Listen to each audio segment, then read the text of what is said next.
Hello mga kamamis! Naubusan na ba kayo ng tutorial? Anong ang i-content nyo?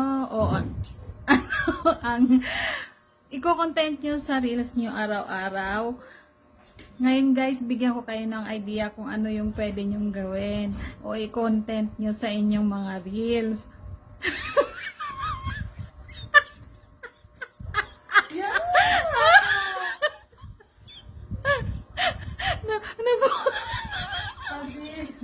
Ano ba? Oy, wag.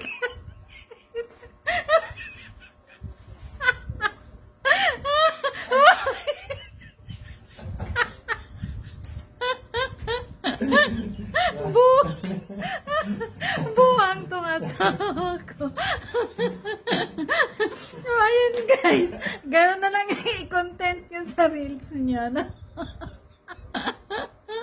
Nema tong asawa ko eh.